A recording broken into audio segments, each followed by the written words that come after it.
దేవునికి స్తోత్రములు. లైవ్లో చూస్తున్న సహోదరులకు క్రీస్తునామంలో వందనములు. ప్రార్థన చేసుకుందాం. పరలోకమందున్న మా తండ్రి, నీ ప్రియకుమారుడు యేసుక్రీస్తు నామంలో కృతజ్ఞతాస్తుతులు స్తోత్రం చెల్లించుకుంటున్నాం నాయన. ఇంతవరకు సజీవ లెక్కలో ఉంచుకొని ఉదయకాల సమయంలో నీ సన్నిధిలో చేరి నీ సన్నిధిలో నీ వాక్యం ద్వారా మమ్మల్ని మేము సరిచేసుకొని బైబిల్ తరగతి మేము నేర్చుకుంటుండగా ఆత్మ సంబంధమైన సంగతులతో సరిచూసుకొని మమ్మల్ని మేము వాక్య ప్రకారంగా బ్రతికి నీకు మహిమకరంగా నీకు ఘనత తెచ్చే వారంగా ఉండుటకు ఇచ్చిన గొప్ప ధన్యతను బట్టి కృతజ్ఞతాస్తుతులు స్తోత్రములైన చెప్పబడుతున్న నాకు వింటున్న సహోదరులు కూడా వాక్యాన్ని అలా ఉన్నదా లేదా ఆలోచన దృక్పథంతో విని అర్థం చేసుకొని నీకు మహిమ తెచ్చే వారంగా ఉండుటకు నీ కృపను అనుగ్రహించమని ముందున్న సమయం కూడా నీ చిత్తలుగా పేపుతూ యేసుక్రీస్తు నామములో ప్రార్థన అడిగి వేడుకుంటున్నాం తండ్రి, ఆమెన్. సహోదరులారా, ప్రతి బుధవారం మనము సిటిహెచ్ క్లాసు జరుపుకున్నటకు దేవుడు కృప చూపాడు. దేవుని కృపను బట్టి నిన్న అది వాక్యం ఇంకా పూర్తిగా రాసుకోలేదు కాబట్టి ఈరోజు చెప్పడం జరుగుతుంది. సహోదరులారా, ఆత్మనియమం ఏం చెప్తుందంటే, బైబిల్లోని ఆత్మనియమము దేవునికి కృతజ్ఞతాస్తుతులు స్తోత్రం చెల్లించాలి. సహోదరులమైన మనము ఒకరికొకరు వందనములు చెల్లించుకోవాలి అనే ఈ ఆత్మనియమము మనమందరము అనుసరిస్తూ దేవునికి మహిమకరంగా జీవించడానికి ప్రయత్నం చేద్దాం. సహోదరులారా, ఈరోజు చెప్పబడుతున్న అంశము క్రైస్తవుని ఔన్నత్యము. క్రైస్తవుని ఔన్నత్యము చెప్పబడుతున్న సహోదరులారా, వాక్యము లేఖనాధారాలతో క్రీస్తు ప్రేమను బట్టి మీ ముందుకు వచ్చాను. సహోదరులారా, మనము వాక్యము అలా ఉన్నదా లేదా అని పరిశీలన దృక్పథంతో చూసి అర్థం చేసుకుని వాక్యంకు సాత్వికంతో వాక్యాన్ని అంగీకరించవలసిందే క్రీస్తు ప్రేమను బట్టి బతిమాలుకుంటున్నాను. సహోదరులారా, వాక్యం చెప్పబడుతుండగా ఒక సంఘం గురించి, ఒక సంస్థను గురించి, ఒక వ్యక్తిని గురించి కాదు, కానీ మాకే తెలుసు మీకెవరికి తెలియదు అనే ఉద్దేశంతో కాకుండా ఏది చెప్పినా లేఖనాధారాలతో మీ ముందుకు తీసుకురావడం జరిగింది. సహోదరులారా, వాక్యాన్ని సాత్వికంతో అంగీకరించి దేవునికి మహిమకరంగా, దేవునికి ఘనత తెచ్చే వారంగా ఉండడానికి ప్రయత్నం చేద్దాం. సహోదరులారా, దేవునికి స్తోత్రాలు. సహోదరులందరికీ వందనములు. సహోదరులారా, ఈరోజు అంశము క్రైస్తవుని ఔన్నత్యము. క్రైస్తవుని ఔన్నత్యము, గొప్పతనము. ఈ అంశమును మనం నేర్చుకుంటుండగా సహోదరులారా, ఈ అంశమును క్రైస్తవులమైన మనము తప్పనిసరి నేర్చుకొని అనుసరించి మన బ్రతుకులో క్రీస్తును చూపించే వారంగా ఉండడానికి మంచి వాక్యము, ఈ వాక్యం అందరము నేర్చుకొని ముందుకు సాగవలసిందే క్రీస్తు ప్రేమను బట్టి బతిమాలుకొంటున్నాను. సహోదరులారా, దేవుని సంకల్పంలో ఉన్నవారే క్రైస్తవులు. సహోదరులారా, దేవుని ఇంతకుముందు మనము పోయిన క్లాసులో సంఘ నిర్మాణంలో దేవుని అనాది సంకల్పము వాక్యం నేర్చుకున్నాం కదా సహోదరులారా. క్రైస్తవుడు అంటే దేవుని సంకల్పంలో ఉన్నవారే క్రైస్తవులు. క్రైస్తవులు ఎక్కడ ప్రారంభమైందని వాక్యాన్ని బట్టి చూస్తే మొట్టమొదట అంతియొక్కలో శిష్యులు క్రైస్తవులు అనబడిరి. మొట్టమొదట క్రైస్తవులు ఎక్కడ అయినారు? అంతియొక్కలో మొట్టమొదట శిష్యులు క్రైస్తవులు అనబడిరట. సహోదరులారా, అపొస్తల కార్యము 11:26 మనం చదువుకున్నట్లయితే, వారు కలిసి ఒక సంవత్సరము సంఘములో ఉండి బహుజనులకు వాక్యము బోధించిరి. సహోదరులారా, వాళ్ళు ఏం బోధించారు? బహుజనులకు వాక్యము బోధించారు. ఏం బోధించారు? వాక్యంనే బోధించారు, సువార్తనే బోధించారు, యేసుక్రీస్తు మరణ పునరుత్థానం గురించి ప్రకటించారు. మొట్టమొదటిగా అంతియొక్కలో శిష్యులు క్రైస్తవులు అనబడిరి. చూడండి సహోదరులారా, మొట్టమొదటిగా క్రైస్తవులు ఎక్కడ? అంతియొక్కలో శిష్యులు క్రైస్తవులు అనబడిరి. సహోదరులారా, క్రైస్తవుడి యొక్క గొప్పతనము, క్రైస్తవుడి యొక్క ఔన్నత్యము మనం నేర్చుకుంటున్నాం. కానీ సహోదరులారా, జరిగిన క్లాసులో దేవుని అనాది సంకల్పంలో ఉన్నవారే క్రైస్తవులని నేర్చుకున్నాము. సహోదరులారా, సంఘం కొరకు తండ్రి అయిన దేవుడు తన సొంత కుమారుణ్ణి పాప శరీరాకారంతో ధరింపజేసి మన మధ్యకు మరి రిక్తునిగా మరి మనుషుని ఆకారంగా వచ్చాడు సహోదరులారా. మరి మన మధ్యకు మరి రిక్తునిగా వచ్చి ఆయన ధనవంతుడై ఉండి మీరు దారిద్ర్యం వలన ధనవంతులు కావాలని మీ నిమిత్తము దరిద్రుడాయను. మన నిమిత్తము ఆయన బలిగాను అర్పణగాను చేసుకొనెను. చూడండి సహోదరులారా, దేవుని ప్రేమ, క్రీస్తు త్యాగము సహోదరులారా, అర్థమైందా సహోదరులారా? మనము క్రీస్తు మరి త్యాగాన్ని మనము గ్రహించి మరి జీవించేవారే క్రైస్తవులు సహోదరులారా, సంఘంలో చేర్చబడిన క్రైస్తవులు. మరి క్రైస్తవులుగా మనము మరి సహోదరులు ఒక బోధకులుగా ఒక సంఘాన్ని నడిపించే బాధ్యతను మనము నేర్చుకుంటున్నాము. మరి దాన్ని తెలుసుకుంటున్నాము. దాన్ని తెలుసుకొని అర్థం చేసుకొని అనుసరించి మన బ్రతుకులో మనము క్రీస్తు సారూప్యం వచ్చేంత వరకు మనము మరి వాక్యాన్ని అర్థం చేసుకొని మన జీవితంలో చూపించాలి సహోదరులారా. మరి సహోదరులారా, మరి ఈ వాక్యాన్ని మనం చూసుకున్నట్లయితే సహోదరులారా, దేవుని ప్రేమ, మరి సంఘం కోసం యేసుక్రీస్తు త్యాగము మనము అర్థమైతే దాన్ని అనుసరించి మరి సంఘంలో చేర్చబడిన వారే క్రైస్తవులు సహోదరులారా. మరి ఆ క్రైస్తవులు ఎలా మరి జన్మించాలి అంటే అక్షయమైన దానితో కాకుండా వాక్య సంబంధమైన వాక్యంతో కనబడాలని వాక్యం చెప్తుంది సహోదరులారా. యాకోబు రాసిన పత్రిక 1:18 ఆయన తాను సృష్టించిన వాటిలో మనం ప్రథమ ఫలముగా ఉండునట్లు సత్యవాక్యం వల్ల మనలను తన సంకల్ప ప్రకారంగా కనెను. చూడండి సహోదరులారా, మరి సంఘంలో చర్య విధానం ఏముంది? సత్యవాక్యం చేత కనబడాలి సహోదరులారా, సత్యవాక్యం చేత కనబడాలి. మనుషులకు మరి ఏదో అనారోగ్యమో రోగమో వచ్చిందని మనము సంఘంలో చేర్చబడడం కాదు. మరి మనుషుల వ్యక్తిగత సాక్ష్యాలు విని మరి సంఘంలో చేర్చబడడం ఇది సరి అయినది కాదు సహోదరులారా. సువార్త వినాలి సహోదరులారా. సువార్త యొక్క విశిష్టత మనము ఇంతకుముందు క్లాసులు నేర్చుకున్నాము సహోదరులారా. సువార్తను గురించి నేను సిగ్గుపడవాడని కాను అంటుడు పౌలు గారు. ఎందుకంటే దేవుని శక్తి ఉంది సువార్తలో సహోదరులారా, దేవుని శక్తి ఉంది సువార్తలో. మరి సువార్తను గురించి మనము ఎలా వింటున్నాము? మనుషుల ఆలోచనల ప్రకారంగా విని సంఘంలో చేర్చబడుతున్నామా? మరి సత్యవాక్యం చేత కనబడి సంఘంలో చేర్చబడుతున్నామా? మనల్ని మనమే మరి ఆలోచించుకోవాల్సిందిగా, పరిశీలించుకోవాల్సిందిగా క్రీస్తు ప్రేమను బట్టి బతిమాలుకుంటున్నాం సహోదరులారా. మరి సువార్తలో మరి దేవుని శక్తి ఉంది. సువార్తను గురించి నేను సిగ్గుపడవాడను కాను అంటుని పౌలు సహోదరులారా. మరి అపొస్తలులు ప్రవక్తలు వేసిన పునాది మీద మనము కట్టబడ్డామా? మరి ఎలాంటి వాక్యం విని మరి యేసుక్రీస్తు దేవుని కుమారుడు, యేసుక్రీస్తు ప్రభువు, యేసుక్రీస్తు మరణ పునరుద్ధానంలో పొంది మరి యేసుక్రీస్తు నామములో బాప్తిసం పొందిన వారే సంఘంలో చేర్చబడతారు సహోదరులారా. మరి ఎలాంటి స్థితిలో మనం సంఘంలో చేర్చబడ్డాము? మరి మనల్ని మనమే మరి ఆలోచించుకోవాల్సిందిగా సహోదరులారా, క్రీస్తు ప్రేమను బట్టి బతిమాలుకుంటున్నాను సహోదరులారా. మరి క్షయమైన వాటి కోసం మనము మరి వేగిరపడుతున్నామా? ఎలాంటి స్థితిలో ఉన్నాం సహోదరులారా? క్షయబీజం నుండి కాక శాశ్వతము జీవము గల దేవుని వాక్యం వల్ల జన్మించాలని వాక్యం సెలవిస్తుంది సహోదరులారా. 1 పేతురు రాసిన పత్రిక 1:21 చదువుకున్నట్లయితే, మీరు క్షయబీజం నుండి కాక శాశ్వతమగు జీవము గల దేవుని వాక్యమూలంగా అక్షయ బీజం నుండి పుట్టింపబడిన వారు కనుక చూడండి సహోదరులారా, ఎలాంటి అక్షయ బీజం నుండి పుట్టింపబడాలి. క్షయమైన బీజము అనేది దాని ద్వారా సంఘంలో చేర్చబడడం అనేది అసాధ్యమని వాక్యం సెలవిస్తుంది సహోదరులారా. చూడండి సహోదరులారా, మరి ఆదాముల గురించి మనము ఆలోచించినట్లయితే సహోదరులారా, మరి ఆదాము ఎవరి కుమారుడు? దేవుని కుమారుడు అని వాక్యం చెప్తుంది సహోదరులారా.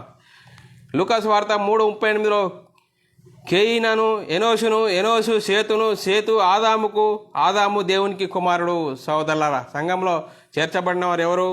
దేవుని కుమారుడు అని వాక్యం సెలవిస్తుంది. ఆదాము దేవుని కుమారుడు సహోదరులారా. మరి సంఘంలో ఎలా చేర్చబడాలి? సత్యవాక్యం చేత కనబడాలి. అక్షయ బీజం నుండి మరి పుట్టింపబడాలి. క్షయ బీజం నుండి అనేది పుట్టింపబడితే సంఘంలో చేర్చబడడం కాదు అని వాక్యం సెలవిస్తుంది సహోదరులారా. మనం ఎవరమాట? దేవుని కుమారులమాట. దేవుని ఆత్మచేత ఎందరు నడిపింపబడతారో వారు దేవుని కుమారులని వాక్యం సెలవిస్తుంది సహోదరులారా. రోమిలకు రాసిన పత్రిక 8:14 చదువుకున్నట్లయితే దేవుని ఆత్మచేత ఎందరు నడిపింపబడతారో వారందరూ దేవుని కుమారులై ఉందురు. చూడండి సహోదరులారా, దేవుని ఆత్మచేత ఎందరైతే నడిపింపబడతారో వారు దేవుని కుమారులై ఉన్నారు. సంఘములో చేర్చబడిన వారి క్రైస్తవుని ఔన్నత్యము, క్రైస్తవుని గొప్పతనం చూడండి సహోదరులారా. సంఘములో చేర్చబడిన వారు ఏమవుతారట? దేవుని ఆత్మచేత ఎందరైతే నడిపింపబడతారో వారందరూ దేవుని కుమారులై ఉందరు. చూడండి సార్, ఎంత గొప్ప గొప్ప భాగ్యం. దేవుడు మరి దేవుని ప్రేమ, యేసుక్రీస్తు త్యాగం ద్వారా సంఘంలో చేర్చబడిన వారి గొప్పతనం చూడండి సహోదరులారా. అలాగే యోహాను రాసిన పత్రిక 1 యోహాను రాసిన సువార్త 3:2 చదువుకున్నట్లయితే, ప్రియులారా, ఇప్పుడు మనము దేవుని పిల్లలమై ఉన్నాము.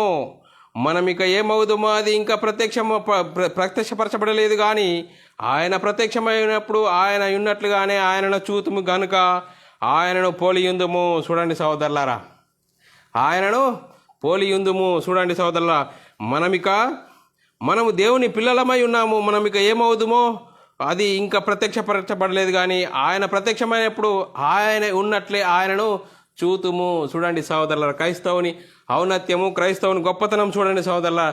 భూమి మీద మరి సహోదరులారా, భూమి మీద 2 కుటుంబాలు ఉన్నాయి, అపవాది పిల్లలు, మరి దేవుని పిల్లలు. మరి ఏ కోవలో ఉన్నాం మనం? వాడు ఆది నుండి నరాంతకుడు, వాడు సత్యమందు మరి నిర్జనమాడు కాడు, అబద్ధమాడినప్పుడు తన స్వభావం అనుసరించే మాటలాడును వాడు. మరి భూమి మీద అపవాది పిల్లలు ఉన్నారు, మరి దేవుని పిల్లలు ఉన్నారు. దేవుని పిల్లలు ఎవరా? మీరు మీ తండ్రి యగు అపవాది పిల్లలు, మీరు మీ తండ్రి యగు అపవాది సంబంధులు. మరి సహోదరులారా, దేవుని ఆత్మచేత ఎందరైతే నడిపింపబడతారో వారు దేవుని కుమారులై ఉన్నారని వాక్యం సెలవిస్తుంది సహోదరులారా. మరి వాక్యం ప్రకారంగా మనం ఆలోచిస్తూ మన ఆత్మీయ జీవితం సరి చేసుకోవాల్సిన అవసరము ఎంతైనా ఉందని క్రీస్తు ప్రేమను బట్టి బతిమాలుకొంటున్నాను సహోదరులారా. ఇంకో వాక్యం సరి, దేవుని పిల్లలమై ఉన్నాము. రోమిలకు రాసిన పత్రిక 8:16-17 చదువుకున్నట్లయితే సహోదరులారా, మనము దేవుని పిల్లలమని ఆత్మ తానే మన ఆత్మతో కూడా సాక్ష్యం ఇచ్చుచున్నది. మనము పిల్లలమైతే వారసులము, అనగా దేవుని వారసులము, క్రీస్తుతో కూడా మహిమ పొందుటకు ఆయనతో శ్రమపడిన ఎడల క్రీస్తుతోటి వారసులము. చూడండి సహోదరులారా, మరి శరీర సంబంధమైన తండ్రులకు మరి మనము వారసులమైనప్పుడు ఆత్మీయంగా మరి మన ఆత్మనకు కన్నతండ్రి అయిన దేవునికి ఎలాంటి వారసులము? సత్యవాక్యం చేత కనబడాలి, అక్షయబీజం నుండి పుట్టింపబడాలి. వారే దేవుని కుమారులు, దేవుని వారసులని వాక్యం సెలవిస్తుంది సహోదరులారా. మరి చూడండి సహోదరులారా, శరీర సంబంధంగా మనకు ఇచ్చిన ఆస్తులు ఎలా ఉంటాయి? క్షేమైపోయేటి, కానీ దేవుడు ఇచ్చేది అక్షయమైనది, వాడబారనిది అని వాక్యం సెలవిస్తుంది సహోదరులారా. మరి దేవుని కుమారులంగా ఉండే గొప్ప ధన్యత దేవుడు మరి క్రీస్తు ద్వారా మనకు అనుగ్రహించాడు సహోదరులారా. గలతీయులకు రాసిన పత్రిక 4:6-7 చదువుకున్నట్లయితే, మీరు కుమారులై ఉన్నందున నాయన తండ్రి అని మొర్రపెట్టుకుని తన కుమారుని ఆత్మను దేవుడు మన హృదయంలోనికి పంపెను. కాబట్టి నీవిక దాసుడవు కావు, కుమారుడవైతే దేవుని ద్వారా వారసుడవు. చూడండి సహోదరులు, ఎంత గొప్ప ధనము, ఎంత గొప్ప భాగ్యాన్ని దేవుడు మనకు క్రీస్తు ద్వారా మనకు అనుగ్రహించాడు. మన హృదయంలోనికి దేవుడు వచ్చాడా? లేదే, తన కుమారుని ఆత్మనగా సత్యస్వరూపిని పరిశుద్ధాత్ముని పంపాడు.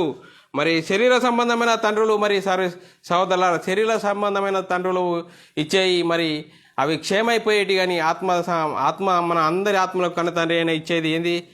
అక్షయమైనది, వాడబారనిది. అలాంటి స్వాస్థ్యము క్రీస్తు ద్వారా మనకు అనుగ్రహించాడు సహోదరులారా. మరి తండ్రి చేత మన పరలోకమందున్న తండ్రి ఇచ్చే ఐశ్వర్యము అక్షయమైనది, వాడబారనేదని వాక్యం సెలవిస్తుంది సహోదరులారా. మరి ఎలాంటి స్థితిలో ఉన్నాం సహోదరులారా? వాక్యాన్ని బట్టి మనం ఆలోచించుకోవాల్సిన అవసరం ఎంతైనా ఉంది సహోదరులారా. 1 పేతురు రాసిన పత్రిక 1:4 చదువుకున్నట్లయితే, మృతులలో నుండి యేసుక్రీస్తు తిరిగి లేచుట వలన జీవముతో కూడిన నిరీక్షణ మనకు కలుగునట్లు, అనగా అక్షయమైనది, నిర్మలమైనది, వాడబారనేది అయిన స్వాస్థ్యము మనకు కలుగునట్లు ఆయన తన విశేష కనికరం చొప్పున మనలను మరలా జన్మింపజేసెను. చూడండి సోదరులారా, పరలోకమందున్న మన తండ్రి యేసుక్రీస్తు ద్వారా మనము ఎలాంటి గొప్ప ధన్యత, అవకాశము, గొప్ప భాగ్యము ఎలాంటిది ఇచ్చట? అక్షయమైనది, నిర్మలమైనది, వాడబారనిది అయిన స్వాస్థ్యము మనకు కలుగునట్లు. చూడండి సోదరులారా, ప్రకృతి సంబంధమైనది, శరీర సంబంధమైన వాటిని గురించి యేసుక్రీస్తు యొద్దకు రావద్దు. యేసుక్రీస్తు ఈరోజు చెప్తున్న బోధకులు కూడా శరీర సంబంధమైనవి, ప్రకృతి సంబంధమైనవి మరి ఇవ్వడానికే దేవుడు యేసుక్రీస్తును పంపాడని చెప్పే బోధలు చాలా ఉన్నాయి. మరి అలాంటి బోధలతో సాతానులు మనల్ని మోసగిస్తూ ఎన్నో చూడండి సోదరులు, లైవ్లో చూస్తున్నాము. వాళ్ళు ఆత్మ సంబంధమైన వాటి గురించి తెలక శరీర సంబంధమైన వాటిని గురించి దేవుడు నీకు ఇస్తాడు, ఇదే దేవుడు మరి యేసుక్రీస్తును పంపాడు, మరి యేసుక్రీస్తు ఈ లోక సంబంధమైన వాటిని దేవుడు నీకు ఇస్తాడని మరి లైవ్లో మరి ఎంతోమంది చెప్పడం మరి బాధాకరం అది. ఎందుకంటే చూడండి సోదరులు, సాతాను మనల్ని మోసం చేస్తూ ఎక్కడికి తీసుకెళ్తున్నాడు? ఆత్మ సంబంధమైన వాటిని గురించి ఆలోచించకుండా శరీర సంబంధమైన వాటిని గురించి, శరీరంలో 60-70 సంవత్సరాల కోసం ప్రయాసపడి ఆలోచపడి వీటిని కోసమే వెంపర్లాటతో బోధిస్తున్నారు. కానీ మరి అది క్రైస్తవుడి ఔన్నత్యము, క్రైస్తవుడికి కలిగిన గొప్పతనము, క్రైస్తవుడికి ఉన్న మహిమను గురించి మరి తెలియకపోవడము చాలా మరి బాధాకరము, చాలా విచారకరం. దేవుడు ఎలాంటి ఇచ్చాడు మనకు? నిర్మలమైనది, వాడబారనిది అనేది స్వాస్థ్యం మనకు ఇస్తే మరి ఈ ప్రకృతి సంబంధమైన వాటిని గురించి సాతాను మనల్ని మోసం చేస్తున్నాడని మరి గమనించవలసిందిగా క్రీస్తు ప్రేమను బట్టి బతిమాలుకుంటున్నాం సోదరులారా. మరి క్రైస్తవుడు ఎలాంటి ఔన్నత్యం కలిగిన వాడు? తేజోవాసులైన స్వాస్థ్యంలో మనము పాలివారము. చూడండి సోదరులారా, ఎలాంటి వారము? తేజోవాసులైన స్వాస్థ్యంలో పాలివారము. కొలస్సీలకు రాసిన పత్రిక 1:12 తేజోవాసులైన పరిశుద్ధుల స్వాస్థ్యంలో పాలివారమగుటకు మనల్ని పాత్రులుగా చేసిన తండ్రికి మీరు కృతజ్ఞతాస్తుతులు చెల్లింపవాలని దేవుని బతిమాలుకుంటున్నాను. చూడండి సోదరులారా, క్రైస్తవులమైన మనము సంఘంలో చేర్చబడిన వారి గొప్పతనము మహిమేందట? తేజోవాసులు. ఎవరు తేజోవాసులు? మరి దేవుడు సమీపింపరాని తేజస్సులో అమరత్వం గలవాడై ఉన్నాడు. దేవుని మహిమ చూడండి సోదరులారా, దేవుడు ఎలా ఉన్నాడు? సమీపింపరాని తేజస్సులో ఆయన మాత్రమే అమరత్వం గలవాడై ఉన్నాడు. చూడండి, ఆ మహిమలో యేసుక్రీస్తు, పరిశుద్ధాత్ముడు వీరితో స్వాస్థ్యము పాలివారముటకు మరి క్రైస్తవుడుగా మరి దేవుడు తన సొంత కుమారుని మన కోసం పంపిస్తే మరి ఆ క్రీస్తు ద్వారా మనకు క్రైస్తవుడి మహిమను, ఆ గొప్పతనాన్ని, ఎంత గొప్ప భాగ్యాన్ని దేవుడు అనుగ్రహిస్తే అది మనకు మరి తెలియకుండా సాతాను మనోనేత్రాలకు గుడితనం కలిగజేసి ఈ లోక ఆశలను వెంబట నడిపిస్తూ మనల్ని మోసం చేస్తున్నాడని గమనించవలసిందిగా క్రీస్తు ప్రేమను బట్టి బతిమాలుకొంటున్నాను సోదరులారా. మరి ఈ లోక సంబంధమైనవి వేటిని గురించి మనం క్రైస్తవుడిగా కాకుండా మరి పరలోక సంబంధమైన ఐశ్వర్యము అనేది మనము గుర్తించవలసిందిగా క్రీస్తు ప్రేమను బట్టి బతిమాలుకుంటున్నాం. చూడండి సోదరులారా, మరి ఈ లోక సంబంధమైన వాటి అవి క్షేమయ్యేటి, మరి పరలోక సంబంధమైనవి అక్షయమైనవి, వాడబారనివి. చూడండి సోదరులారా, మరి క్రైస్తవుడి గొప్పతనం చూడండి. మరి ఈ లోకంలో మనం ఏమి లేని వారమైనట్లను మరి లేని వారమై ఉన్నను సమస్తమును కలిగిన వారమని మరి అపోస్తలుడు మరి పౌలు గారు చెప్తున్నాడు సోదరులారా. 2 కొరింథీ రాసిన పత్రిక 6:9-10 చదువుకున్నట్లయితే, మేము మోసగాండమైనట్లుండి సత్యవంతులము, తెలియబడిన వారమైనట్లుండి బాగుగా తెలియబడిన వారము, చనిపోబడుచున్న వారమైనట్లుండి ఇదిగో బ్రతుకుచున్నాము, శిక్షింపబడిన వారమైనట్లుండి చంపబడిన వారము. చూడండి సోదరులారా, దుఃఖపడిన వారమైనట్లుండి ఎల్లప్పుడూ సంతోషించుచున్నాము, దరిద్రులమైనట్లుండి ఏమీ లేని వారమైనట్లు సమస్తమును కలిగిన వారము. చూడండి సోదరులారా, క్రైస్తవుడు మరి ఈ లోక సంబంధ లేదే, క్రైస్తవుడు పరలోక సంబంధి. ఈ లోక సంబంధంగా దరిద్రుడైనను సమస్తమును కలిగిన వారం. ఏది? సత్య సువార్తను కలిగిన వాడు, సమస్తమును కలిగిన వాడని క్రైస్తవుడు గొప్పతనము, క్రైస్తవుడు ఔన్నత్యాన్ని మనము తెలుసుకోవాలి. దాన్ని ఆ క్రైస్తవుడి మహిమను తెలుసుకుంటేనే మరి ఈ లోక సంబంధమైన వాటి కోసం వెంపర్లాట అనేది ఉండదని వాక్యం సెలవిస్తుంది సహోదరులారా. మరి ఒకడు లోకమంతా సంపాదించుకొని తన ప్రాణం పోగొట్టుకుంటే ఏమి లాభం?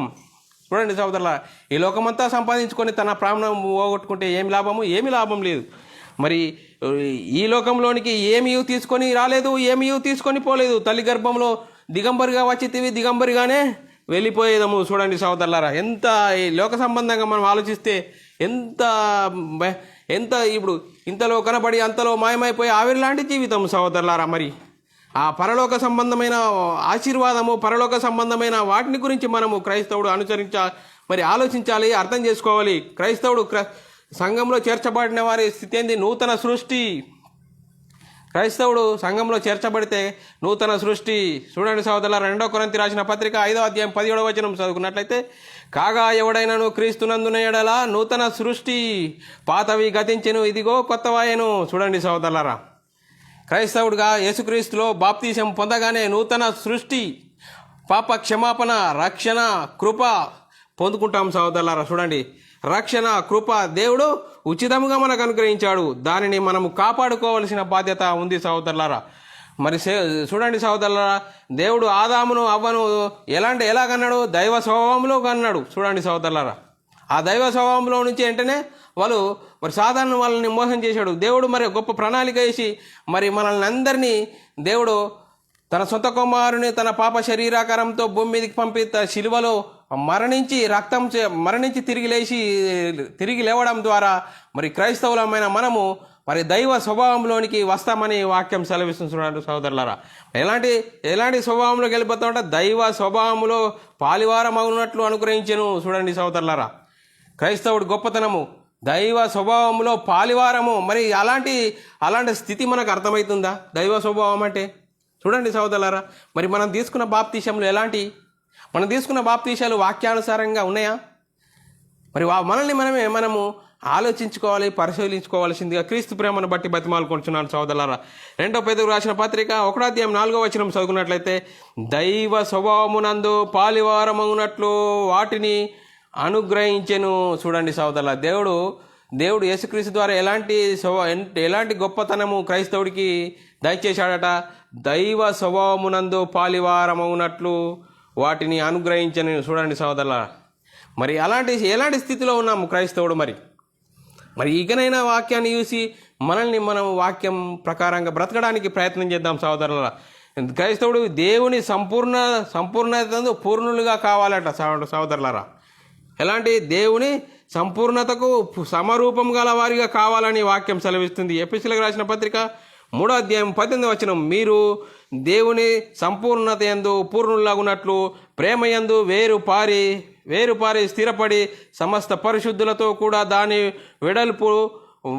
వెడల్పు పొడుగు లోతు ఎంతో గ్రహించుకొనుటకు మరి మనము ప్రయత్నపడాలి సహోదరులారా.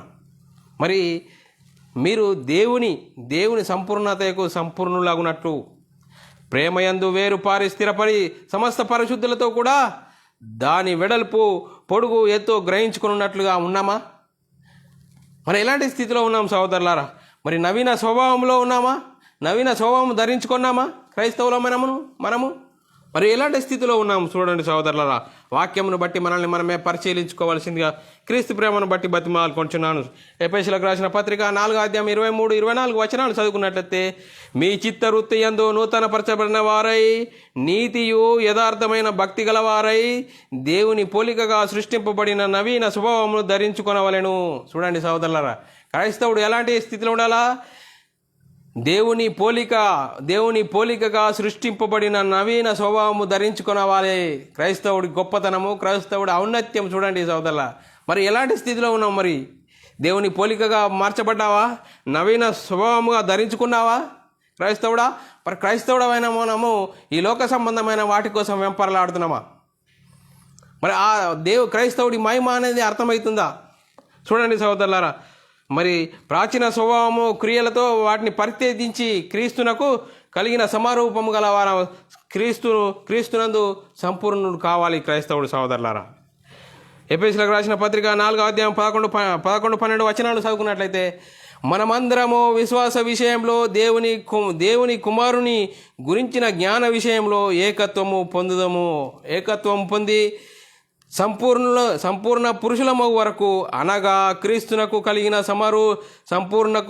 సంపూర్ణతకు సమానమైన సంపూర్ణత కలవారమగు వరకు ఆయన ఇలాగూ నియమించెను. చూడండి సోదరులారా, దేవుడు యేసుక్రీస్తు ద్వారా మనము ఎలాంటి సమరూపం గల వారిగా సంపూర్ణులు కావాలని మరి క్రైస్తవుడిగా మనల్ని గొప్ప ధన్యత దేవుడు ఇస్తే ఆ గొప్ప ధన్యత మనకు అర్థమవుతుందా? చూడండి సోదరులారా, మరి వాక్యము చదవాలి, వాక్యం వినాలి, ఇలాంటి క్రియలు చేస్తూ ఉంటే మన ఆధ్యాత్మిక జీవితము మరి దినదినము సంపూర్ణంగా అవుతుంది సోదరులారా. మనం ఎలాంటి స్థితిలో ఉన్నాము, మరి మనల్ని మనమే వాక్యాన్ని బట్టి మరి సరి చేసుకోవాల్సిన అవసరం ఎంతైనా ఉంది సోదరులారా. 2 కొరింథీ రాసిన పత్రిక 3వ అధ్యాయము 18వ వచనము, మనమందరమును ముసుకులేని ముఖముతో ప్రభు యొక్క మహిమను అద్దం వలె ప్రతిఫలింపజేయుచు మహిమ నుండి అధిక మహిమను పొందుచు ప్రభు ఆత్మ చేత ఆ పోలికగానే మార్చుచున్నాము. చూడండి సోదరులారా, మనం ఎలాంటి మహిమను పొందుకున్నాము? ఆ మహిమను పొందుకున్న మనము అద్దము వలె ప్రతిఫలింప చేస్తున్నామా? మరి ఎలాంటి స్థితిలో ఉన్నాం? చూడండి సహోదరుల, దేవుని అనాది సంకల్పంలో చేర్చబడిన వాడే క్రైస్తవుడు. దేవుని క్రైస్తవుడి మహిమను అద్దం వలె ప్రతిఫలింపజేయాలి. ఎలాంటి జీవితం కలిగి ఉన్నాం సహోదరులారా? అన్ని విషయంలో మనం ఎదగాలని వాక్యం సెలవిస్తుంది. ఎఫెసీయులకు రాసిన పత్రిక 4వ అధ్యాయము 15వ వచనము, ప్రేమ కలిగి సత్యము చెప్తూ క్రీస్తు వలె ఉండుటకు మనం అన్ని విషయంలో ఎదుగుదము. ఎలా ఉండాలట? ప్రేమ కలిగి సత్యము చెబుతూ క్రీస్తు వలె ఉండుటకు మనం అన్ని విషయములలో ఎదగాలి. చూడండి సహోదరులారా, మన పిల్లలు శరీర సంబంధమైన మనకున్న పిల్లలు శరీర అవయవాలు వారు 10 సంవత్సరాలైనా చిన్నగా ఉంటే మనం బాధపడతామా? మరి సంతోషిస్తామంటే బాధపడతాం. మరి మన పిల్లల గురించి మనం అంతా ఆలోచిస్తుంటే మన ఆత్మలకు కన్న తండ్రి అయిన దేవుడు ఏమంటున్నాడు? మనము ప్రేమయందు సత్యము చెప్పుచు క్రీస్తు వలె ఉండుటకు మనం అన్ని విషయంలో ఎదగాలి సహోదరులారా. మరి మనం ఎదుగుతున్నామా? ఎదుగుతలేమా? మరి క్రైస్తవుడు మరి పౌరస్థితి ఎక్కడ ఉంది? క్రైస్తవుడు పౌరస్థితి ఎక్కడ ఉంది? చూడండి సహోదర, ఆత్మకు పౌరస్థితి పరలోకమన్నది. మరి శరీరంకు పౌరస్థితి భూమి మీద ఉన్నది. చూడండి సహోదరులారా, మరి ఇలాంటి ఆత్మకు ఆత్మను గురించి శరీరం గురించే ఇక్కడ చాలా వాక్యం చాలా చక్కగా క్లియర్గా మరి చెప్తున్నది. దాన్ని అర్థం చేసుకొని మనము అలాంటి వాక్యాన్ని అర్థం చేసుకొని జీవించాలి సహోదరులారా. మరి క్రైస్తవుడి పౌరస్థితి ఎక్కడుంది? పరలోకం ఉన్నదని వాక్యం చెప్తుంది సహోదరులారా. ఫిలిప్పీయులకు రాసిన పత్రిక 3వ అధ్యాయం 20వ వచనం, మన పౌరస్థితి పరలోకమందున్నది, అక్కడ నుండి ప్రభు అయిన యేసుక్రీస్తు అను రక్షకుని నిమిత్తము కనిపెట్టుకొని ఉన్నాము. చూడండి సహోదరులారా, మరి ఎలాంటి మనం కనిపెట్టుకొని ఉంటున్నామా? పరలోకమందున్నదని మనం అనుకుంటున్నామా? క్రైస్తవుడైన మనము మన పౌరస్థితి పరలోకమందున్నది. మరి పరలోకం గురించే మరి పైన ఉన్న వాటిని గురించి ఆలోచించక భూ సంబంధమైన వాటిని గురించి ఆలోచించుకొని భూ సంబంధమైన వెంపర్లాట ఎందుకు? మరి నువ్వు తీసుకున్న బాప్తిసం ఎలాంటిది? బైబిల్ చెప్తున్న పరిశుద్ధాత్మని బోధ చెప్తున్న బాప్తిసం ఉన్నదా? మరి ఎలాంటి స్థితిలో ఉన్నావు? మరి వాక్యం చెప్తున్నావు, వింటున్నావు, అర్థం చేసుకొని అనుసరించడంలో విఫలమైపోతున్నాడు. సాతానం చేస్తున్నాడు, మనోనేత్రాల్లో గుడ్డితనం కలిగేసి ఇదే కరెక్ట్ అని అలాంటి స్థితిలోనే వెళ్ళిపోతున్నావు. కానీ వాక్యము ప్రకారంగా మనం సరి చేసుకుంటున్నామా? అలాంటి స్థితిలో సరి చేసుకునే స్థితిలో మనం ఉండడానికి ప్రయత్నం చేద్దాం సహోదరులారా. మరి శరీరాశ, నేత్రాశ, జీవబుడంబం ఇవన్నీ తండ్రి వలన పుట్టినవి కావు సహోదరులారా. మరి సంఘంలో చేర్చబడిన వారి పరిస్థితి, సంఘంలో చేర్చబడిన స్థితి ఏంటంట? దేవుని కుటుంబము, దేవుని ఇంటివారము. చూడండి సహోదరులారా, క్రైస్తవుడు గొప్పతనము, క్రైస్తవుడు ఔన్నత్యము, దేవుని ఇంటివారము, దేవుని కుటుంబం అట చూడండి సహోదరులు, ఎంత గొప్ప భాగ్యము. మరి దేవుడు యేసుక్రీస్తు ద్వారా మనకు అనుగ్రహిస్తే మనకు అర్థమవుతుందా? మన స్థితి ఎలా ఉన్నది? ఇకనైనా అర్థం చేసుకుందాం సోదరులారా. ఎఫెసీయులకు రాసిన పత్రిక 3వ అధ్యాయం 14వ వచనం, ఈ హేతువు చేత పరలోకమందును భూమి మీదను ఉన్న ప్రతి కుటుంబము ఏ తండ్రిని బట్టి కుటుంబం అని పిలువబడుచున్నదో ఆ తండ్రి ఎదుట నేను మోకాల్లోని. చూడండి సోదరులారా, చూడండి సోదరులా, పరలోకమందును భూమి మీద ఉన్న ప్రతి కుటుంబము ఏ తండ్రిని బట్టి కుటుంబం అని పడుతుందో చూడండి సోదరులారా. దేవునికి కుటుంబాలు పరలోకంలో ఉంది, భూమి మీద ఉన్నది. 2 కుటుంబాలు కాదు. మరి పరలోకంలో ఉన్న వారికి, భూమి మీద ఉన్న వారికి తండ్రి అయిన దేవుడు ఒక్కడే అని వాక్యము సెలవిస్తుంది సోదరులారా. మరి సంఘంలో చేర్చబడిన వారి పరిస్థితి ఎలాంటి స్థితి అట? సంఘంలో మరి చేర్చబడిన వారు రాజులైన యాజక సమూహము, దేవుని సొత్తైన ప్రజలు. చూడండి సోదరులారా, మరి 1 పేతురు రాసిన పత్రిక 2వ అధ్యాయం 9వ వచనం, అయితే మీరు చీకటిలో నుండి ఆశ్చర్యకరమైన తన వెలుగులోనికి మిమ్మును పిలిచిన వాని గుణాతిశయములను ప్రచురం చేయు నిమిత్తము ఏర్పరచబడిన వంశమును, రాజులైన యాజక సమూహము, పరిశుద్ధ జనమును, దేవుని సొత్తైన ప్రజలై ఉన్నారు. చూడండి సోదరుల, ఎంత గొప్ప భాగ్యము దేవుడు యేసుక్రీస్తు ద్వారా మనకు అనుగ్రహిస్తే ఇవన్నీ ఈ క్రైస్తవుడి మహిమ అన్నది అర్థమవుతుందా? మరి చూడండి సోదరులా, ఇప్పుడు యాజకులమాట, యాజకులు అంటే మరి అర్థమవుతుందా? రాజులైన యాజక సమూహము, పరిశుద్ధ జనమును, దేవుని సొత్తు. చూడండి సోదరులు, ఎంత గొప్ప భాగ్యము మరి దేవుడు అనుగ్రహిస్తే, దేవుడు యేసుక్రీస్తు ద్వారా అనుగ్రహిస్తే అవి మనకు అర్థమవుతుందా? మరి చూడండి సోదరుల, చీకటిలో నుండి తన ఆశ్చర్యకరమైన తన వెలుగులోనికి పిలిచిన వాని గుణాతిశయంలోను ప్రచురం చేయు నిమిత్తము ఏర్పరచబడిన వంశము. మరి చూడండి సోదరుల, పరలోక సంబంధంలో చూడండి, పరలోకంలో జ్యేష్ఠులతో చేర్చబడిన వారన్నమాట క్రైస్తవుడు. పరలోకములో జ్యేష్ఠుల సంఘంలో చేర్చబడిన వాడే క్రైస్తవుడని వాక్యం సెలవిస్తుంది సోదరులారా. ఎబ్రోలకు రాసిన పత్రిక 12వ అధ్యాయం 22 నుంచి 24 వచనము, ఇప్పుడైతే సీయోను కొండకును జీవము గల దేవుని పట్టణమునకు, అనగా పరలోకపు యెరూషలేమునకు వేవేల కొలది దేవదూతల యొద్దకును, పరలోకమందు వ్రాయబడి ఉన్న జ్యేష్ఠుల సంఘమునకు, వారి మహోత్సవమునకును, అందరి న్యాయాధిపతిని దేవుని యొద్దకును, సంపూర్ణ సిద్ధి పొందిన నీతిమంతుల ఆత్మల యొద్దకు, కొత్త నిబంధనకు మధ్యవర్తి అయిన యేసునద్దకు, ఏవేలు కంటే మరీ శ్రేష్టము పలుకు ప్రోక్షణ రక్తం వరకు మీరు వచ్చి ఉన్నారు. చూడండి సోదరులారా, ఎంతో గొప్ప భాగ్యాన్ని మరి దేవుడు మనకు అనుగ్రహిస్తే అది మనకు అర్థమవుతుందా? మరి మనం అర్థమవుతుందా? అర్థమవుతలేదంటే క్రైస్తవుడు జీవిస్తున్న విధానమును బట్టి అర్థమవుతుంది. క్రైస్తవ జీవితము ఎలాంటిది? ఈ లోకం వాటిని కోసం వెంపర్లాట అనేది కాదు. ఆత్మ సంబంధమైన విషయాల్లో, ఆత్మ సంబంధమైన జీవితము, అలాంటి స్థితిలో మనము క్రైస్తవుడి మహిమను తెలుసుకున్న వాక్యమును బట్టి తెలుసుకోవాల్సిన అవసరం ఎంతైనా ఉంది సహోదరులా. మరి పరలోకమందున్న వ్రాయబడి ఉన్న జ్యేష్ఠుల సంఘమునకు మనము పిలువబడ్డామాట. చూడండి సహోదరులు, ఎంత గొప్ప భాగ్యము దేవుడు యేసుక్రీస్తు ద్వారా మనకు అనుగ్రహిస్తే మరి మనకు అర్థమవుతుందా? అర్థం చేసుకుంటున్నామా? చూడండి సహోదరులారా, వాక్యాన్ని బట్టి ఇకనైనా అర్థం చేసుకొని మరి మనం ముందుకు సాగుదాం సహోదరులారా. కొలసీలకు రాసిన పత్రిక 1వ అధ్యాయము 13వ వచనము చూసుకుందాం సహోదరులా.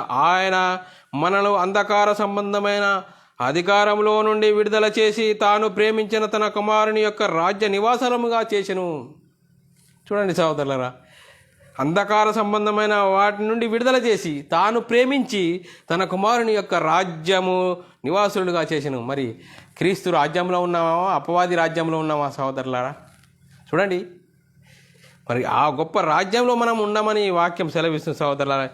ఎప్పుడైనా చూడండి సహోదరులా, మరి సంఘంలో ఎలా ఎప్పుడైతే మరి బాప్తీసం పొందుతామో అప్పుడు నరక పౌరస్థితి నుండి పరలోక పౌరస్థితికి చేరుతాం సహోదరులారా. మరి యేసుక్రీస్తు దేవుని కుమారుడు, యేసుక్రీస్తు ప్రభువు, యేసుక్రీస్తు ద్వారానే రక్షణ, ఆయన మరణ పునరుద్ధానంలో పాలిభాగస్థులమై సంఘంలో చేర్చబడతావో నరక పౌరస్థితి నుండి పరలోక పౌరస్థితికి మరి చెందుతాం సహోదరులారా. తమ జీవము క్రీస్తు కూడా దేవుని యందు దాచబడి ఉన్నది. చూడండి సహోదరులారా, మన జీవం ఎక్కడ ఉన్నాట? క్రీస్తు కూడా దాచబడి ఉన్నదని వాక్యం సెలవిస్తుంది సహోదరులారా. కొలసీలకు రాసిన పత్రిక మరి 3వ అధ్యాయం 1 నుంచి 3 వచనాలు, మీరు క్రీస్తు కూడా లేపబడిన వారైతే పైనున్న వాటిని వెతుకుడి, అక్కడ క్రీస్తు దేవుని కుడిపార్శ్వమందు కూర్చున్నాడు. చూడండి సహోదరులు, ఎంత చక్కని వాక్యం. మీరు క్రీస్తు కూడా లేపబడిన వారైతే, లేపబడ్డవా? క్రైస్తవుడు అని చెప్పుకుంటున్నామే, క్రీస్తువుడు లేపబడ్డవా? మరి లేపబడిన వారైతే పైనున్న వాటినే వెతుకుడి. పైన వెతుకుతున్నావా, భూమి మీద వెతుకుతున్నావా క్రైస్తవుడా? చూడండి సహోదరుల, వాక్యం ఎంత చక్కగా వాక్యం చెప్తుంది.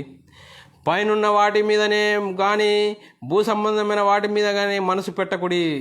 చూడండి వాక్యం ఎంత చక్కగా చెప్తున్నది. దాన్ని అనుసరిస్తూ దాన్ని అర్థం చేసుకుంటున్నామా? ఏలయనగా మీరు మృతి పొందితే మీ జీవం క్రీస్తుతో కూడా దేవుని యందు దాచబడి ఉన్నది. చూడండి సహోదరులారా, క్రైస్తవులం అంటే ఎలాంటి స్వభావం కలిగి ఉండాలి? క్రైస్తవులము అంటే సామాన్యమైనది కాదు సహోదరులారా. క్రైస్తవుడు అంటే సామాన్యమైన వాడు కాదు. మరి క్రైస్తవుడు గొప్పతనము అర్థం చేసుకొని జీవించాలి సహోదరులారా. అలా ఎలాంటి స్థితిలో ఉన్నాం? మరి ఎఫెసీయులకు రాసిన పత్రిక 2వ అధ్యాయం 7వ వచనము, క్రీస్తు యేసునందు మనలను ఆయనతో కూడా లేపి పరలోకమందు ఆయనతో కూడా కూర్చుండబెట్టెను. చూడండి సహోదరులారా, క్రీస్తు యేసునందు మనలను ఆయనతో కూడా లేపి పరలోకమందు ఆయనతో కూడా కూర్చుండబెట్టే గొప్ప భాగ్యము క్రైస్తవుడు కలిగి ఉన్నాడు. క్రైస్తవుడు ఔన్నత్యము, క్రైస్తవుడు గొప్పతనం చూడండి. ఎంత గొప్ప భాగ్యాన్ని దేవుడు యేసుక్రీస్తు ద్వారా ఇస్తే అది అర్థమవుతుందా? అర్థం చేసుకుంటున్నామా? ఇకనైనా మనం అర్థం చేసుకోవాల్సిందిగా క్రీస్తు ప్రేమను బట్టి బతిమాలుకొంచున్నాము. ఎఫెసీయులకు రాసిన పత్రిక 4వ అధ్యాయం 23-24 వచనాలు, మీ చిత్త వృత్తి అందు నూతనపరచబడిన వారై నీతి యథార్థమైన భక్తి గల వారై దేవుని పోలికగా సృష్టింపబడిన నవీన స్వభావం ధరించుకోడి. మరి ఎలాంటి నవీన స్వభావం అనేది ధరించుకుంటున్నామా? ఇంకా భూ సంబంధమైన వాటిని గురించి వెతుకుతున్నామా? చూడండి సహోదరులారా, ఎఫెసీయుల 1 పేతురు రాసిన పత్రిక 2వ అధ్యాయము 5వ వచనం, యేసు క్రీస్తు ద్వారా దేవునికి అనుకూలముగా ఆత్మ సంబంధమైన బలులను అర్పించుటకు పరిశుద్ధ యాజకులుగాను ఉండునట్లు మీరును సజీవమైన రాళ్ల వలె నుండి ఆత్మ సంబంధమైన మందిరాలుగా కట్టబడుచున్నారు. మరి ఎలాంటి సజీవమైన రాళ్ల వలె ఆత్మ సంబంధమైన మందిరాలుగా కట్టబడుతున్నామా? మరి ఎలాంటి స్థితిలో ఉన్నాం? ఆత్మ సంబంధం ప్రతి క్రైస్తవుడు క్రీస్తును అంగీకరించిన వారు క్రీస్తు మహిమను తెలుసుకొని మరి ఆత్మ సంబంధమైన మందిరాలు కట్టడానికి మనము ప్రయత్నం చేయాలి సహోదరులారా. మరి ఆత్మ సంబంధమైన మందిరాలు కట్టబడాలి. శరీర సంబంధమైన మందిరాల కోసము తహతహలాడకుండా ఆత్మ సంబంధమైన మందిరాలకు కట్టబడడానికే దేవుడు ఇచ్చిన గొప్ప ధన్యత సహోదరులారా. యేసుక్రీస్తు ద్వారా ఆత్మ సంబంధమైన మందిరాలు కట్టాలి. శరీర సంబంధమైన మందిరాలు మరి ఉన్నాయి, దాంట్లో ఏం లేదు, ఆత్మ సంబంధమైన వాక్యం లేదు. ఆత్మ సంబంధమైన మందిరాలుగా కట్టబడాలి. ఆత్మ సంబంధమైన మందిరాలుగా కట్టబడితే క్రీస్తు ప్రేమను బట్టి బతిమాలుకుంటున్నాను సహోదరులారా. ఎలాంటి స్థితిలో ఉన్నాము? అలాంటి స్థితిలో నుంచి మరి వికనైన బయటకు వచ్చి వాక్యంగా స్వీకరించాలి సహోదరులారా. ఎఫెసీయులకు రాసిన పత్రిక 2వ అధ్యాయం 20-22 వచనం చదువుకున్నట్లయితే, క్రీస్తు యేసు ముఖ్యమైన మూలరాయి ఉండగా అపోస్తులు ప్రవక్తలు వేసిన పునాది మీద మీరు కట్టబడి ఉన్నారు. ప్రతి కట్టడము ఆయనలో చక్కగా అమర్చబడి ప్రభువునందు పరిశుద్ధమైన దేవాలయమవుటకు వృద్ధి పొందుచున్నది. చూడండి సహోదరులారా, 22వ వచనం, ఆయనలో మీరు కూడా ఆత్మ మూలముగా దేవునికి నివాస స్థలమై ఉండుటకు కట్టబడి ఉన్నారు. చూడండి సహోదరులారా, మరి ప్రకృతి సంబంధమైన దేనికోసం వెంపర్లాడుతున్నాం? ఎలాంటి స్థితిలో ఉన్నాం? ప్రకృతి సంబంధమైన వాటిని గురించి మరి దేవుడు యేసుక్రీస్తును పంపాడు, వాటిని మీకు అన్నీ ఇస్తాడు అని చెప్తున్నావా?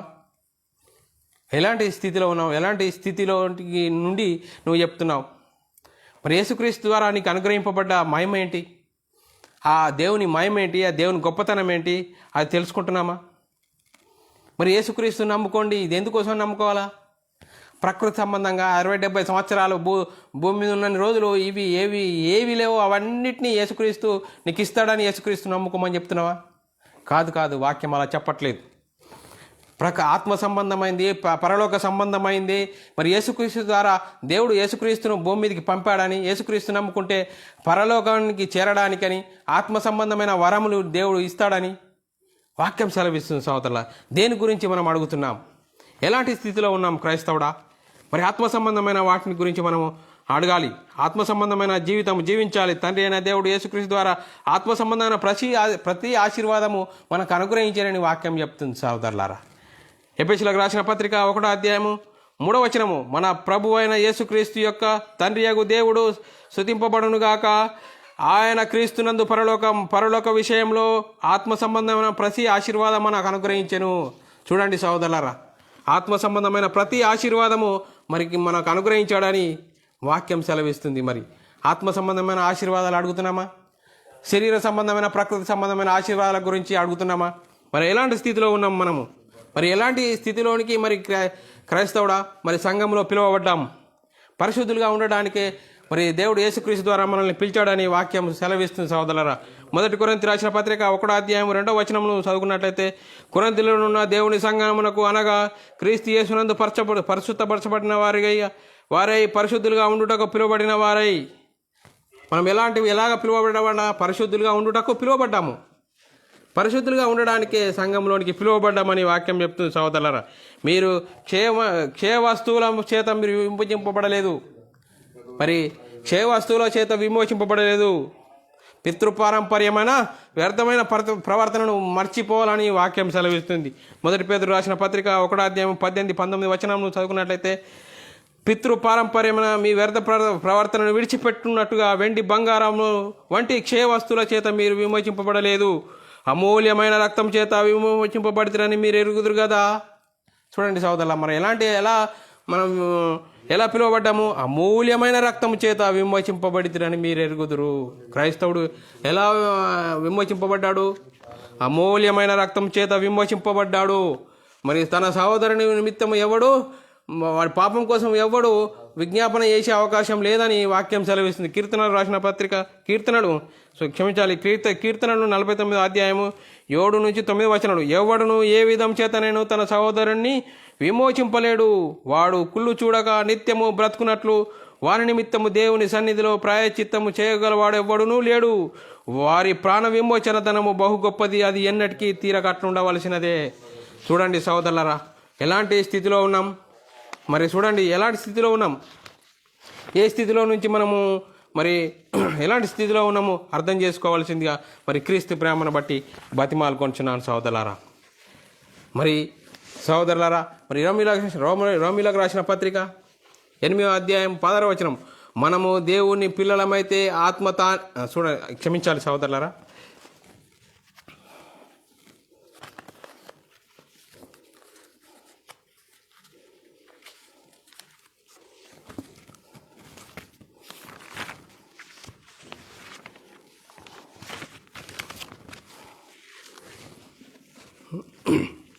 మొదటి కొరింథీ 6వ అధ్యాయం 19-20 వచనాలు. సహోదరులారా, మీ దేహము దేవుని వల్ల మీకు అనుగ్రహింపబడి మీలో ఉన్న పరిశుద్ధాత్మకు ఆలయమై ఉన్నదని మీరు ఎరగరా? మీరు మీ సొత్తు కాదు, విలువ పెట్టి కొనబడిన వారు కనుక దేహముతో దేవుణ్ణి మయంపరచుడి. చూడండి సహోదరులారా, మనకు ఇవన్నీ దేహాలు ఎందుకు ఇచ్చాడంటే దేవుణ్ణి మయంపరచడానికే ఇచ్చాడని వాక్యం సెలవిస్తుంది సహోదరులారా. మీ దేహము దేవుని వల్ల మీకు అనుగ్రహింపబడింది, మీలో ఉన్న పరిశుద్ధాత్మక ఆలయం ఉన్నదని మీరు ఎరగరా? మీ సొత్తు కాదు, విలువ పెట్టి కొనబడిన వారు కనుక మీరు దేవుణ్ణి మయపరచాలి అని వాక్యం సెలవిస్తున్నాం. మనం దేవుణ్ణి మయపరుస్తున్నామా? దయ్యాన్ని మనం మయపరుస్తున్నామా? ఎలాంటి స్థితిలో ఉన్నాం? వాక్యాన్ని బట్టి మనము ఆలోచించుకోవాల్సిందిగా క్రీస్తు ప్రేమను బట్టి బతిమాలుకుంటున్నాం సోదరులారా. మరి యేసుక్రీస్తు చెప్పాడు, తండ్రి మీరు నాకు ఒక దేహమునిచ్చారు, ఈ దేహమును బట్టి దేవుని పనిని సంపూర్ణంగా నెరవేర్చి భూమి మీద నేను మయపరిచితిని అని చెప్తున్నాడు. మరి క్రైస్తవుడా, క్రైస్తవుని క్రీస్తుని నమ్ముకున్నాను అని అంటున్నాము. నేను ఎలా ఉన్నాము? మన ఆధ్యాత్మిక స్థితి ఎక్కడున్నది? మనము మరి దేవుని మయపరుస్తున్నామా? ఆ జీవవాక్యం చేత పట్టుకొని జ్యోతుల వల్ల వెలుగుతున్నామా? ఎలాంటి స్థితిలో ఉన్నాం? మరి చూడండి సహోదరులారా, ఎలాంటి స్థితిలో ఉన్నాం, ఏ స్థితిలో ఉన్నాము వాక్యమును బట్టి మనం ఆలోచించుకుందాం. ఫిలిప్పీయులకు రాసిన పత్రిక 2వ అధ్యాయం 16వ వచనం, అట్టి జనం మధ్య మీరు జీవవాక్యమును చేత పట్టుకొని లోకమందు జ్యోతుల వలె కనబడుచున్నారు. మరి జ్యోతిల వల్ల కనబడుతున్నామా? ఆరిపోయిన జ్యోతిలా కనబడుతున్నామా? చూడండి సహోదరులారా, ఎలాంటి జ్యోతుల జీవవాక్యమును చేత పట్టుకొని లోకమందే వెలుగుతున్న వాక్యం ఏంది? చూడండి సహోదరు, యేసుక్రీస్తు దేవుని కుమారుడు, ఇది జీవవాక్యం. యేసుక్రీస్తు దేవుని కుమారుడు. యేసుక్రీస్తు ఎవరు? దేవుని కుమారుడు. మరి ఎలాంటి చెప్తున్నారు? జీవం లేని వాక్యాలు. తండ్రి అయిన దేవుడే యేసుక్రీస్తుగా వచ్చాడు, యేసుక్రీస్తే పరిశుద్ధాత్ముడిగా వచ్చాడు. ఈ వాక్యం ఏంది? జీవం లేని వాక్యం ఇది. బైబిల్ ఏం చెప్తుందంటే యేసుక్రీస్తు దేవుని కుమారుడు, యేసుక్రీస్తు దేవుని కుమారుడు, కుమారుడైన దేవుడు. క్రైస్తవుడైనా నువ్వెవరు? నువ్వు కూడా కుమారుడు అయిన దేవుడివే. అందరికీ తండ్రి అయిన దేవుడు ఉన్నాడు. మరి యేసుక్రీస్తు ఎవరు? దేవుని కుమారుడు. దేవుని కుమారుడు ఇచ్చుకోటు కుమారుడైన దేవుడు. మరి క్రైస్తవుడి మహిమ అర్థమవుతుందా? నువ్వెవరు? ఏది జీవవాక్యము? ఏది జీవవాక్యము? యేసుక్రీస్తు దేవుని కుమారుడు అనేది జీవవాక్యము. ఆ జీవవాక్యము చేత పట్టుకొని లోకమందు జ్యోతుల వల్ల వెలగాలని వాక్యం చెప్తుంది. సహోదరులారా, మనం చూడండి సహోదరులారా, మనము కలిగి ఉన్న సువార్త మహిమ మనకు తెలుస్తుంది. సువార్త మహిమ యుగములలోనూ మరుగు చేయబడి ఉన్నాడు. చూడండి సహోదరులారా, సువార్త ఎలాంటిది? సువార్త యుగములలో మరుగు చేయబడిందట. కొలస్సీలకు రాసిన పత్రిక 1:25 దేవుని వాక్యము అనగా యుగములలోను తరములలోను మరుగు చేయబడిన మర్మము సంపూర్ణంగా ప్రకటించుటకు. చూడండి సహోదరులారా, సువార్త ఎంత గొప్పది! యుగములలో తరములలో మరుగు చేయబడిందట. యుగాలు దేవునికి మహిమ రావాలి. క్రైస్తవుడా, నీ ద్వారా నా ద్వారా మహిమ తెస్తున్నామా? ఎలాంటి స్థితిలో ఉన్నాం? మరి క్రైస్తవులమైన మనము మరి జ్ఞానమునకు మించిన క్రీస్తు ప్రేమను కలిగిన వారమా? మరి జ్ఞానం ఏం చేస్తుంది? జ్ఞానం ఉప్పొంగ చేసును. ప్రేమ ఏం చేస్తుంది? ప్రేమ క్షమాభివృద్ధి కలగజేయును. ప్రేమ క్షేమాభివృద్ధి కలగజేయును. చూడండి సహోదరులారా, ఏ స్థితిలో ఉన్నాం మనం? ఎఫెసీయులకు రాసిన పత్రిక 3:18-19 చదువుకున్నట్లే, మీరు దేవుని సంపూర్ణతయందు పూర్ణులగునట్లు ప్రేమయందు వేరు పారి స్థిరపరి సమస్త పరిశుద్ధులతో కూడా దాని వెడల్పు పొడుగు ఎంతో గ్రహించుకొనుటకు జ్ఞానమునకు మించిన క్రీస్తు ప్రేమను తెలుసుకొనుటకు తగిన శక్తి వారు కావాలని ప్రార్థించుచున్నాను. చూడండి సహోదరులారా, పౌలు గారికి కలిగిన ప్రేమను చూడండి. పౌలు గారు ఏమంటాడు? మరి ఎలాంటి ప్రేమ కలిగి ఉన్నాం? మరి ప్రేమ కలిగి ఉన్నామా? జ్ఞానమునకు మించిన క్రీస్తు ప్రేమ. జ్ఞానం ఉన్నదని చెప్పి మనము జ్ఞానంతో ఉప్పొంగకుండా, జ్ఞానము ఏం చేస్తాడట? ఉప్పొంగ చేస్తాడు. ప్రేమ క్షేమాభివృద్ధి కలిగేస్తుంది. సహోదరులారా, మరి ఎలాంటి స్థితిలో ఉన్నాం? ఆ స్థితిని మనము తెలుసుకున్న వారంగా ఉండాలి సహోదరులారా. పౌలు గారు ఏమంటాడు? పౌలు గారికి ఉన్న క్రీస్తు ప్రేమ ఎలాంటిది? ఉప్పొంగేదే, ప్రేమాభివృద్ధి కలిగేసేది. జ్ఞానమునకు మించిన క్రీస్తు ప్రేమ పౌలు గారికి దేవుడు మరి పరిశుద్ధాత్మ ద్వారా అనుగ్రహించి మరి ఎన్నో సంఘాలు కట్టాడు సహోదరులారా. మరి ఎలాంటి స్థితిలో ఉన్నాం? మరి పౌలు గారికి కలిగిన జ్ఞానమును బట్టి మరి ఎఫెసీయులకు రాసిన పత్రిక మర్మమును గురించి మనం చదువుకుందాం సహోదరులారా. ఎఫెసీయులకు రాసిన పత్రిక 3:3-9 ఎఫెసీయులకు రాసిన పత్రిక 3:3-9 ఎట్లనగా క్రీస్తు మర్మము దేవదర్శనం వలన నాకు తెలియపరచబడిన సంగతి గురించి మునుపు సంక్షేపముగా రాసి తిని, మీరు ఏం చేయాలా? మీరు దానిని చదివిన ఎడల దాన్ని బట్టి క్రీస్తు మర్మము గురించి నాకు కలిగిన జ్ఞానము గ్రహించుకొనగలరు. ఈ మర్మం ఇప్పుడు ఆత్మమూలంగా దేవుని పరిశుద్ధులకు అపోస్తులకును ప్రవక్తలకు బయలుపరచబడినట్లుగా పూర్వకాలమందు మనుషులకు తెలియపరచబడలేదు. చూడండి సహోదరులారా, పూర్వకాలమందు బయలుపరచబడలేదు. ఎక్కడి నుంచి ఎవరికి బయలుపరచబడదా? అపోస్తులకును ప్రవక్తలకు బయలుపరచబడిందట. చూడండి సహోదరులారా, దేవుడు మన ప్రభు అయిన క్రీస్తు యేసునందు నిత్య సంకల్పము చొప్పున పరలోకంలోను ప్రధానులకును అధికారులకును సంఘము ద్వారా తన యొక్క నానా విధమైన జ్ఞానం ఇప్పుడు తెలియపరచబడి ఉద్దేశించెను. మరి చూడండి సహోదరులారా, మర్మముగా ఉన్న ఆ వాక్యము యేసుక్రీస్తు మరణించి సమాధి చేసి తిరిగి లేచి పరలోకానికి వెళ్ళి పరలోకంలో ఉన్న పరిశుద్ధాత్ముడి ద్వారా పరిశుద్ధాత్ముడు 12 మంది అపోస్తులు ప్రవక్తల ద్వారా మరి ప్రచురమైంది. దాని ద్వారానే మరి తెలుసుకోవాలని వాక్యం సెలవిస్తుంది సహోదరులారా. మరి క్రైస్తవులమైన మనము యేసుక్రీస్తు శిలువ రక్తం చేత కడగబడి మనము సమాధానముగా ఎవరితో సమాధానపరచాలంటాడు? మరి యేసుక్రీస్తు శిలువ రక్తం ద్వారా పరచబడడానికి దేవుడు యేసుక్రీస్తును పంపాడని, ఆ శిలువలో కార్చిన రక్తం ద్వారా మరి సమాధానము కలుగుతుందని వాక్యం చూసుకుందాం సహోదరులారా. కొలస్సీయులకు రాసిన పత్రిక 1:20-21-22 చదువుకున్నట్లయితే, ఆయన శిలువ రక్తం చేత సంధి చేసి ఆయన ద్వారా సమస్తమును అది భూలోకమందునను పరలోకమందున వాటినన్నిటినీ ఆయన ఆయన ద్వారా తనతో సమాధానపరచుకున్న వలనని తండ్రి అభిష్టమాయను.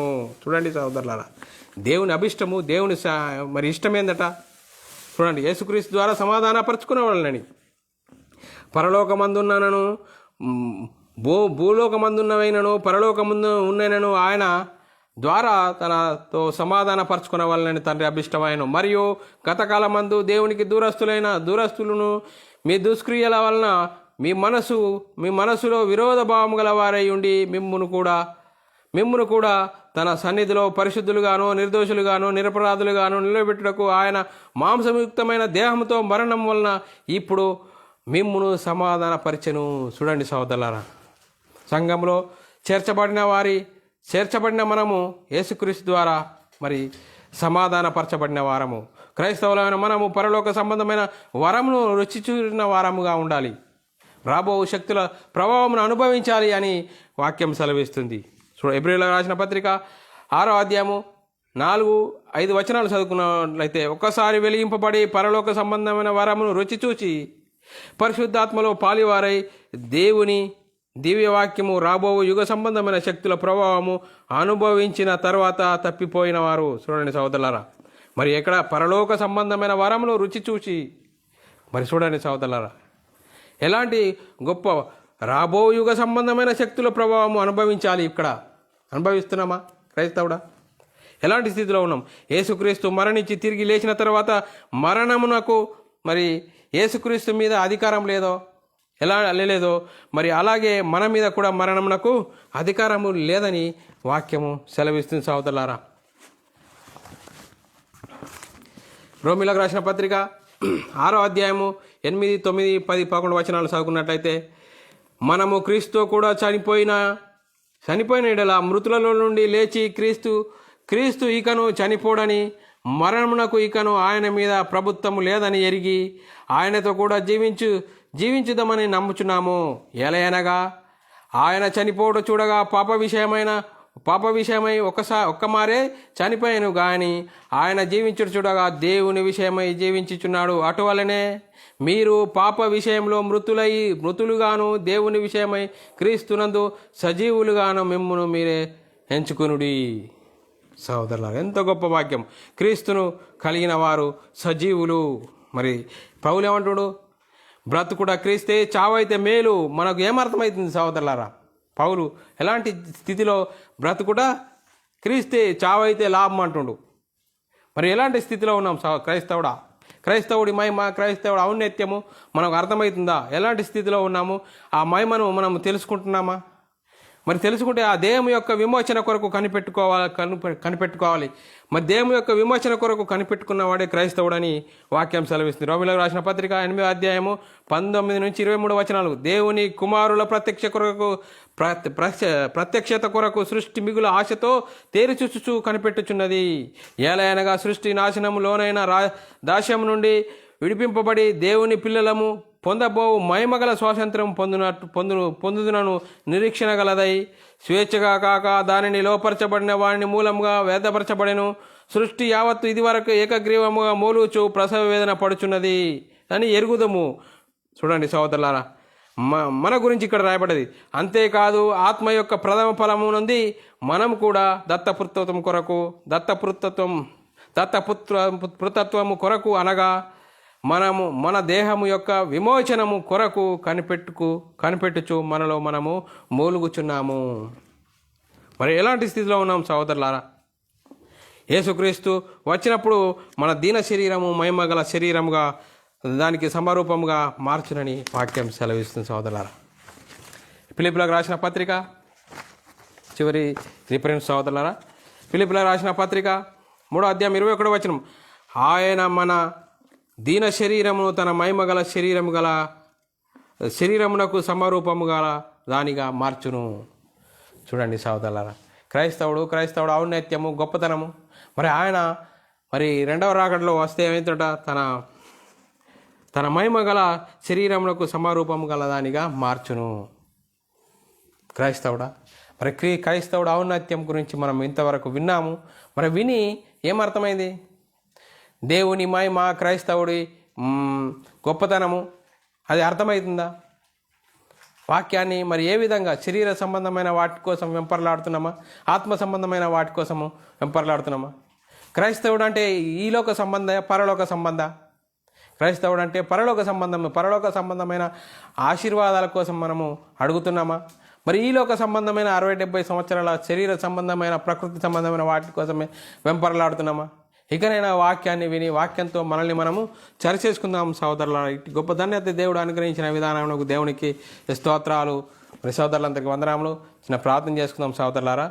పరలోకమందున్న మా తండ్రి, నీ ప్రియకుమారుడు యేసుక్రీస్తు నామములో కృతజ్ఞతాస్తుతులు స్తోత్రం చెల్లించుకుంటున్నాం. ఇంతవరకు సజీవులుగా ఉంచి మరి క్రైస్తవుడి ఔన్నత్యం గురించి మరి తెలుసుకున్నటకు ఇచ్చిన గొప్ప ధన్యతను బట్టి కృతజ్ఞతాస్తుతులు స్తోత్రములు ఆయన.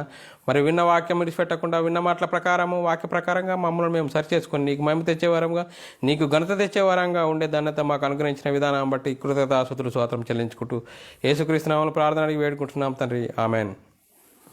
అందరికీ వందనములు, దేవునికి స్తోత్రాలు. సోదరులారా, మరి యూట్యూబ్ ఛానల్లో బైబిల్ విజ్డమ్ అని యూట్యూబ్లో మరి సబ్స్క్రైబ్ చేసుకొని మరి ఆత్మీయమైన వాక్యాలు విని మరి అనేకులకు అందించవలసిందిగా క్రీస్తు ప్రేమను బట్టి బతిమాలుకుంటున్నాను సోదరులారా. మా పరిచర్య నిమిత్తం వ్యక్తిగత ప్రార్థనలో జ్ఞాపకం చేసుకోవాల్సిందిగా క్రీస్తు ప్రేమను బట్టి బతిమాలుకుంటున్నాను. అందరికీ వందనములు, దేవునికి స్తోత్రాలు.